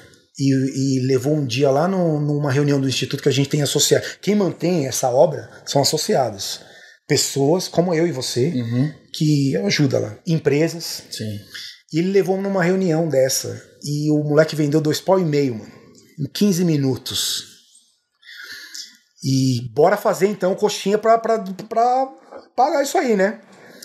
E a mãe depois contando pra mim que o pai se empolgou. O pai era um cara meio... saía, não voltava, não gostava muito de ficar em casa. E a família ficou reunida pra fazer a coxinha do moleque, mano. Caraca. Então assim, mano, a gente mirou aqui, mas a onda veio por completo, sabe? O diálogo, a conversa. Então, quando eu falo que o Ripachote já não é mais o Tony, tá ligado, mano? Sim. Já extrapolou tudo isso. A partir do quê? De uma coragem, de uma voz que você ouviu, mano. Lá atrás, mano. Então, e assim, mano, a gente ouve vozes o dia inteiro. Sim. Se a gente fizesse, cara, 50% daquilo que a gente tem de insight, cara, se a gente levasse pra frente, mano, o mundo seria tão mais da hora, velho. Sabe, Ti? Tão mais da hora. Então, pudesse dar um recado pra você, mano. Investe nas suas ideias, cara. Você é um cara genial. Você é um cara... Cara, você tem... Sabe a ideia que você teve da empresa? Sabe a ideia que você teve de fazer a surpresa pra alguém? Pode ser pra sua mãe, pro seu filho. A ligação que você queria dar. Pô, vontade de falar com o tal, mas não vou ligar não, porque eu não falo com ele. Mano, faz, velho. Isso pode desencadear um monte de outras coisas da hora, cara. Coragem. Coragem. Beleza? Acho que esse é o meu maior recado. Viu? Cara, e é muito animal isso, porque a gente começa... Isso é a fé, a fé de que as coisas podem acontecer, quanto você transforma, mas a gente começa a voltar para nossa história, por exemplo. Você falou, então, olha o quanto um grupo de jovens que se reuniu, que virou brother, que fazia um som, de repente todo mundo começa a casar, quanto influenciou, né, na formação de quem você é. Tipo, eu lembro a música pra mim, cara, é realmente um negócio transformador. Ti, quantos instrumentos você toca, mano? Tem essa curiosidade. o meu principal mesmo é o violão e guitarra, mas eu toco baixo, bateria, teclado, gaita, isso é multi, né, mano? Cavaquinho. Mas os que eu acho que eu desempenho bem assim é o violão, o baixo, a batera. Da hora. Que eu desempenho bem. O cavaquinho eu sou mais metido a tocador e tal, mas ainda preciso desenvolver bastante. A gaita tem que se desenvolver mais, o teclado. Da hora. Mas você é bom, você tá ligado que você é bom, né, mano? Não, é aquela parada, eu costumo falar muito sobre dom, né? As pessoas pegam e falam, nossa, você tem o dom, que nem... Acredito que várias pessoas chegam pra você tem o dom, você vê isso nas crianças. Eu tenho uma visão um pouquinho diferente, que o dom, as pessoas acreditam que você nasce. E eu acredito sim que a gente nasça com algumas predisposições, algumas facilidades. Sim. Porque, cara, quando você começou a aprender o violão, eu não conheço ninguém que pegou o violão e saiu tocando. Não, eu não conheço. Cara, você teve que pegar lá e jang. Sim, o dedo duro. Dedo duro e doer, criar parar a mão direita porque o ritmo não chegava pra você trocar de nó. Claro, você vai. Claro. Então, só que as pessoas veem o seu palco. É o que o pessoal fala, né? Não vê os bastidores ali. Pra mim, a minha visão de dom é que é algo que você gosta tanto de fazer que aquilo não tem peso pra você treinar, praticar, porque você quer, você tem uma sede, uma vontade de querer ser melhor. Então, ninguém vê as horas que você ficou, por exemplo, quando veio, você falando agora parece lindo, né? Não, hip shot, né? Mas começou, não é isso. Pô, errei. Pô, não, gravou, isso ficou legal. Tal. Então, o tempo ali, eu vejo que hoje a gente vive numa sociedade muito que quer as coisas muito fast food, muito pá. E a música, a arte em si, eu acho que ela contribui muito com isso, exatamente porque ela ensina que não é do seu jeitinho, amigão. Você vai ter que sentar lá e é tempo, e é treino. Então, pra mim, o dom é exatamente isso, é algo que você gosta tanto que não é peso. Então, você pega o violão, você fica... a gente acaba ouvindo os arranjos do Boi, né? Cara, você não consegue tirar o negócio de primeira, você fica e se mata e tal... Então, pra mim, o dom é muito isso. E até vindo um pouquinho mais de todo esse processo, né, que você estava falando, como a gente pode impactar a vida das pessoas. Então, a música, pra mim, também é algo que permeia a minha vida. E tudo, talvez por um sim, porque eu lembro, até um abraço, se um dia você vê aí, Alexandre, foi o meu primeiro professor de violão, foi um cara que quando eu tinha 11 anos lá, o cara também, no grupo de jovens da igreja, já era um adolescente, eu meio pré-adolescente ali, com meu amigo, o Edinho. E aí o cara começou a dar aula de violão. Cara, ninguém tinha, tipo, eu era ruim no futebol, era ruim demais. Você é boleiro, eu era ruim no futebol. Não, pelo amor de Deus. Você falar em rede nacional que eu sou boleiro, eu fico até... Brincadeira. Mas eu era ruim demais e precisava arrumar alguma coisa e comecei por um cara que começou, tipo, cobrava uma merreca lá, né, pra ajudar no custo e tal, e começou a dar aula de violão pros moleques que não tinham o que fazer. Olha só, Thiago. E aquilo, cara, me transformou até hoje. Hoje o violão, pra mim, é terapia, a música em si, né, é terapia. Eu falo pra galera, meu violão, ele fica no sofá. Eu toco quase todos os dias. Então a galera fala, é dom, cara. Você tá todo dia pegando o negócio, né, então, e pra mim, isso que você desenvolveu e que acho que a obra do artista realmente ela vive quando ela ultrapassa ele. Então acho que essa ideia, esse sim que você deu, essa fé, como você falou, já tá muito além do Tony, já criou forma. Então é um filho que nasceu, como, né, o meu avô dizia pra minha mãe fala muito que a gente cria os filhos pro mundo.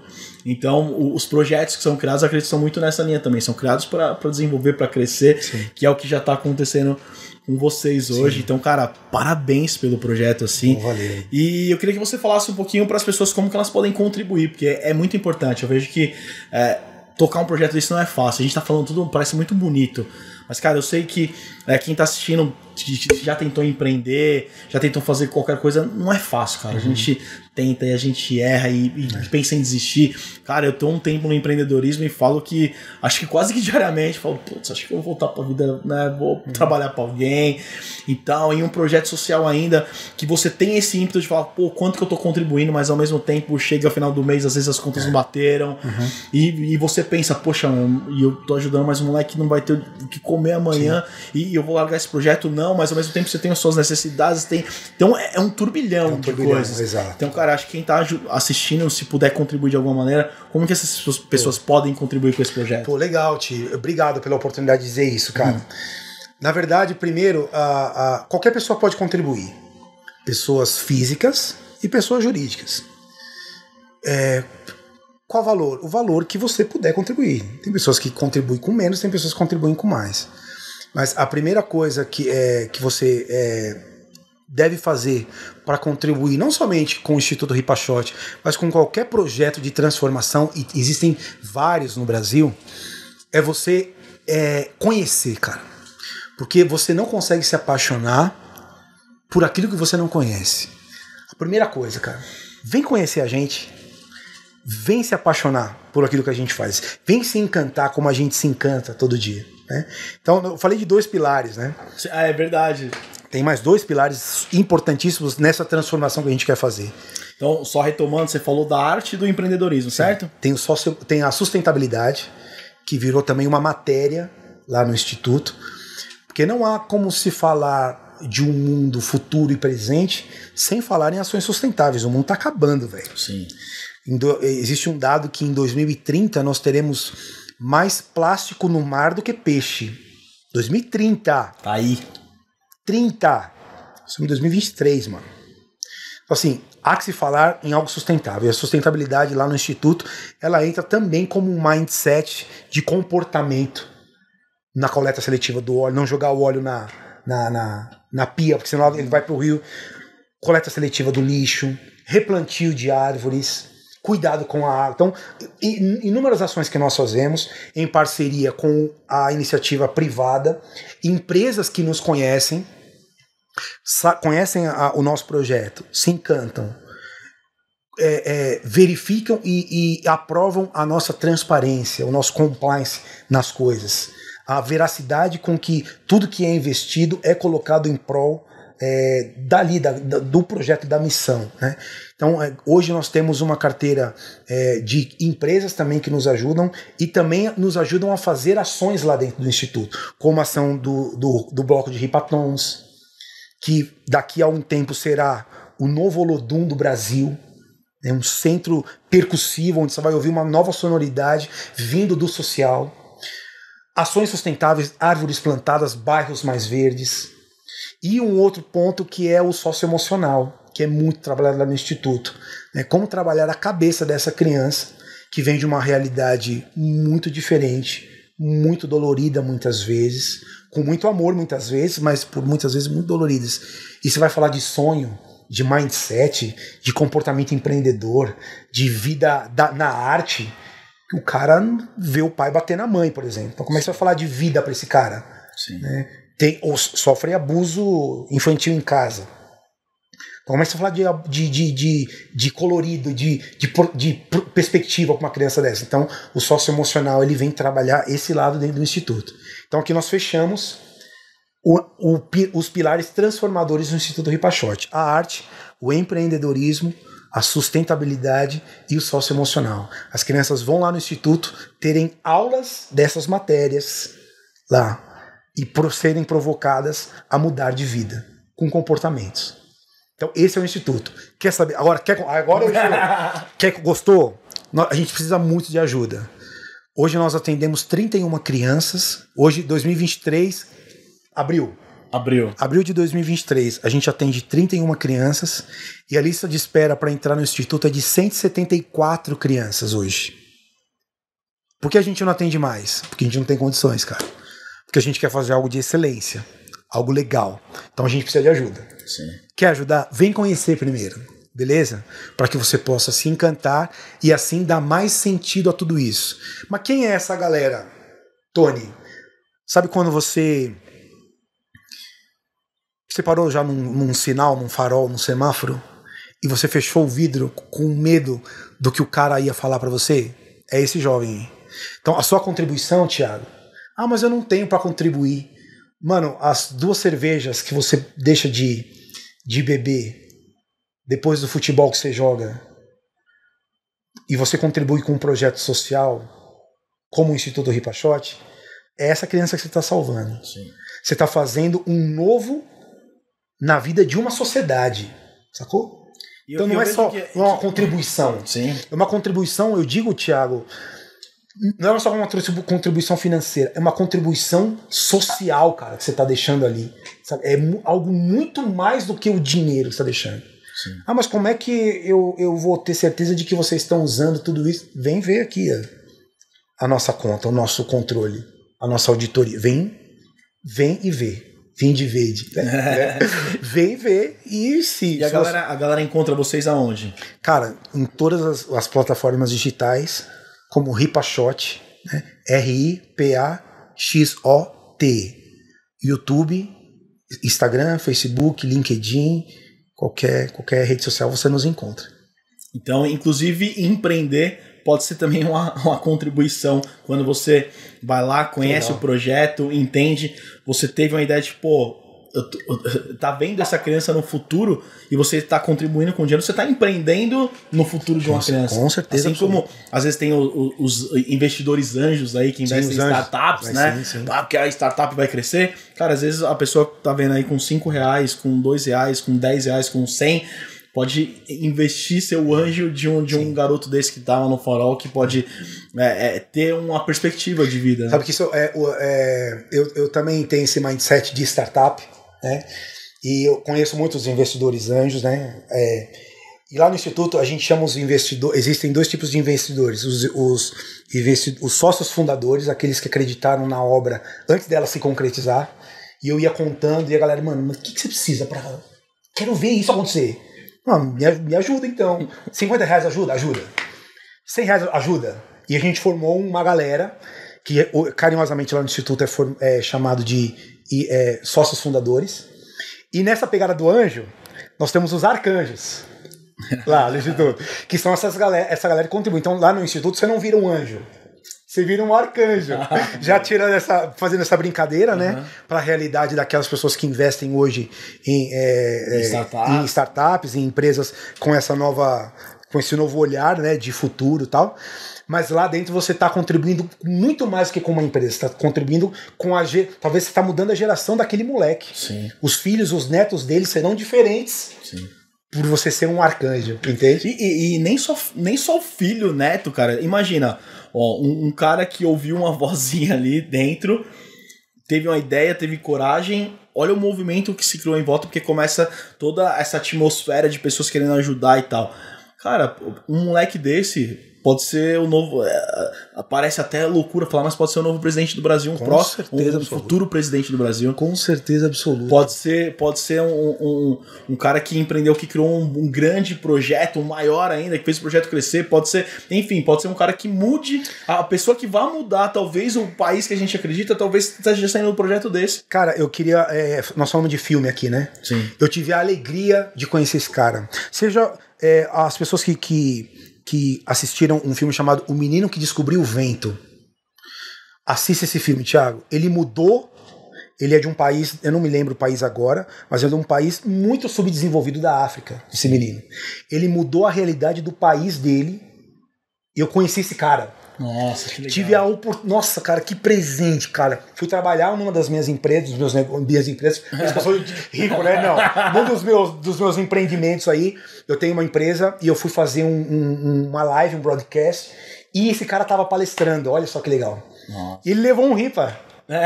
Levou. Já aproveitou. E assim, o ripa tá pelo mundo. Tá, isso eu queria provocar. Aquilo que você pensa, que vai lá, putz, você podia fazer isso. Cara, isso pode mudar. Sabe? Dê valor ao que você pensa, aquilo que tá no seu coração. Dê valor a isso, cara. Dê valor. Muitas coisas podem estar se perdendo porque você não foi atrás disso. Sabe? Muitas pessoas que você poderia conhecer, oportunidades que poderiam se abrir. Sabe? Por isso, a oportunidade lá atrás, na minha vida, que você ouviu aqui no podcast, foi gravar um CD de um sonho que eu tive. E hoje, olha só o que veio depois. Então, assim, às vezes, você pensa, eu vou empreender, então, eu tenho tanta vontade de fazer tal coisa. Essa coisa só vai te levar a mais um ponto, para te levar para uma outra, que vai te levar para uma outra, para você conhecer uma outra. E você tá entendendo? Como é sério isso? Dê valor àquilo que você pensa. Tenha coragem de investir naquilo que você deseja. Sabe aquela vozinha? Mas como é que você ouviu essa? Sabe aquela vozinha quando você tá parado, fala? É ela, velho. É ela. Anota. Repara se ela vai falar. Dê ouvidos a ela. Falou uma vez, falou duas, falou três. Caramba, eu tô ouvindo. E isso se torna uma hora. Como é a palavra? Quando você extrapola você. Tá ligado? Então, transcende. Ela fica muito maior do que você. Quando eu falo que hoje, com toda a minha humildade, mano, o Ripa Shot não é nada. Ele só atende 31 crianças, velho. Para um monte de criança que tem no Brasil, eu só atendo 31. Mas, cara, pra mim o Ripa Shot já é, cara, tão além daquilo que... Porque isso brotou naquela coragem de sair da banda. Sim.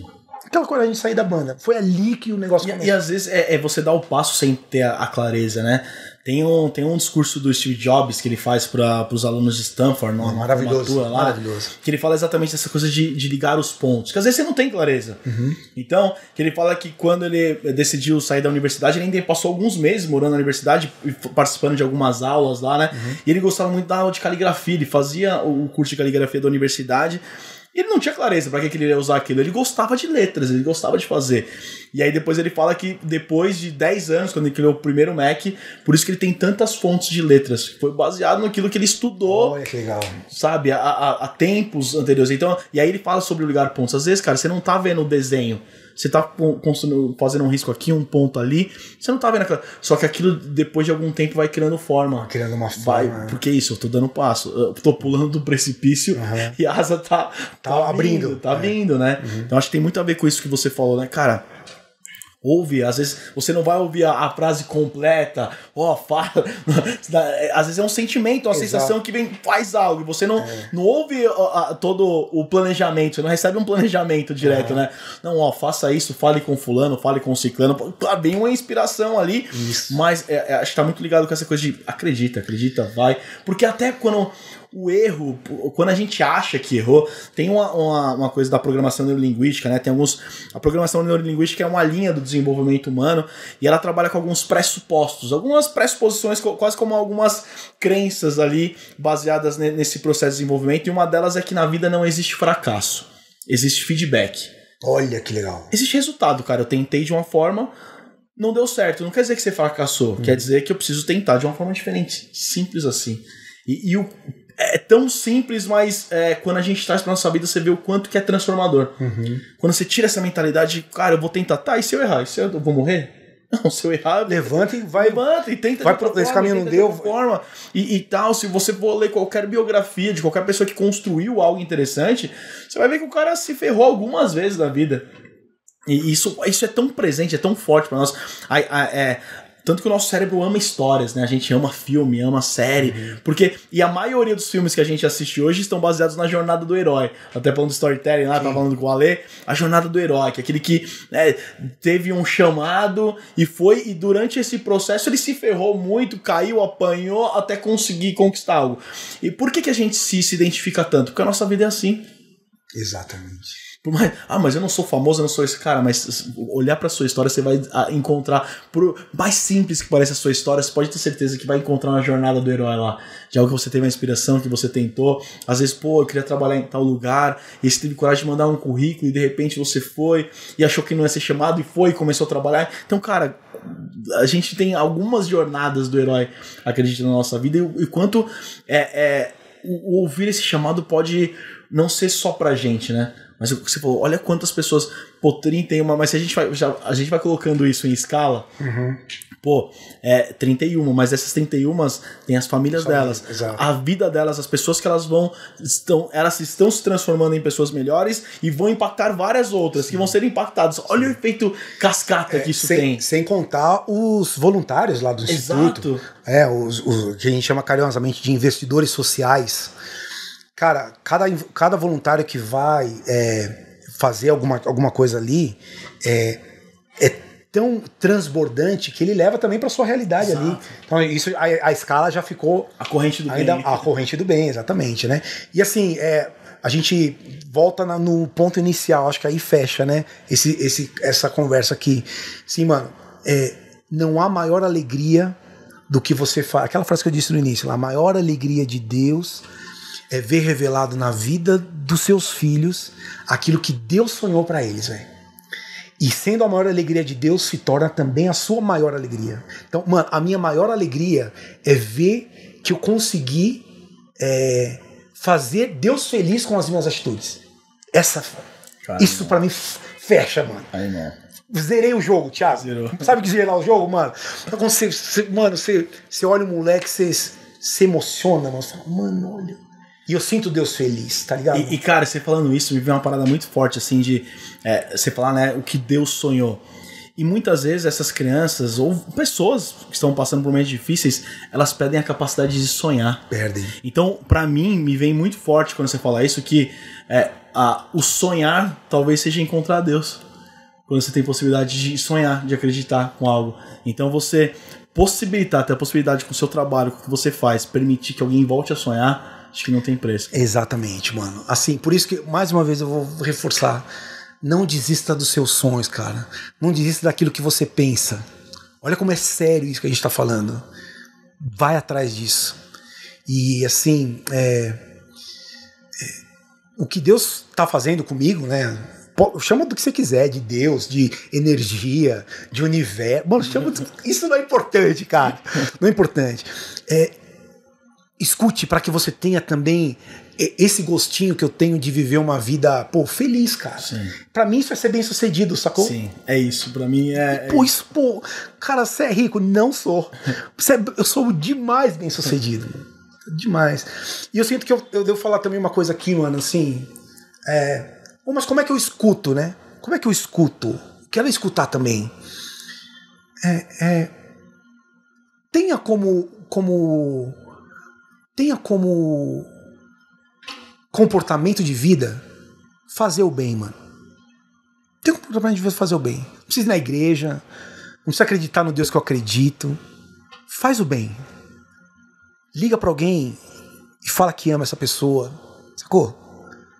Dá mas o cara vai fazer o que com o meu dinheiro? Não sei, mas você pode estar matando o cara, a fome dele. Dá o dinheiro, faz o bem. Esses comportamentos te fazem ser uma pessoa, parece que, vou usar uma didática muito infantil aqui, mas parece que vai limpando o ouvido para essa voz, sacou? Esses comportamentos. Às vezes você vê a pessoa que, ri à toa, né? Não é que ela ri à toa, ela tem uma conexão com essa voz que a faz feliz num outro nível. E se você não escuta isso, dá uma limpadinha nisso aí. E é assim que se limpa. Faz o bem, mano. Volta a falar com alguém que faz tempo que você não... Vai visitar sua avó, você jovem, né? Que por um tempo da vida, vai visitar sua avó, se você ainda tiver. Ou se você não tiver, pensa nela. Faz uma oração pra ela, manda uma energia positiva. Às vezes, do lugar que ela está, essa energia vai fazer toda a diferença pra ela. E aproveita as pessoas que estão aqui. A gente deu o exemplo lá, são 7, 8 idas na escola que você vai ver o seu filho dançar. São de 80 anos que você vai ver, só 7 ou 8 que você vai vê-lo. São talvez 30, 40 natais que você vai passar com... Aproveite esses momentos, cara. Faça o bem, faça a diferença, leve a luz. E isso vai fazer com que a sua voz, a voz que fala aqui dentro de você, seja mais alta, seja mais clara, seja mais nítida pra você. Acho que é isso, né, mano? Cara, eu costumo geralmente pedir no final pra pessoa mandar uma mensagem, já tá mais que dada. Eu acho que fantástico. Só peço pra você que está assistindo, cara, essa mensagem eu acho que tem que chegar pra muito mais pessoas, então curte, compartilha, né, se inscreve, faz o que você puder pra que essa mensagem chegue mais pra mais pessoas, porque eu tenho certeza que tem muita gente precisando ouvir isso. Então, irmão, te agradeço demais por estar aqui. Cara. E eu queria que você também falasse só rapidamente como as pessoas te encontram e, né, puder falar até das suas empresas, quem quiser fazer seu merchan rápido aí também, né, porque se tem seus negócios, a gente também precisa sobreviver. Tony Daniel nas redes sociais, Instagram, Facebook, YouTube é Ripachote. Instagram, Facebook, LinkedIn, Tony Daniel, Tony com Y, né? Você me encontra lá, sempre de boné, adoro usar boné. E você me encontra lá, beleza? Tem alguns negócios, tem uma empresa de soluções musicais e de marketing. Caso você queira alguma coisa inusitada em relação à música, ao marketing, eu posso te ajudar. Música para todos os ambientes, casamento, festa, eventos corporativos, tudo que você precisar. Vou fazer um seminário, dá pra gente fazer alguma coisa nesse sentido. Tem um e-commerce de camisas de time de futebol, amo futebol, você sabe disso, né? Tem um e-commerce de camisas de futebol chamada Fantebol, né?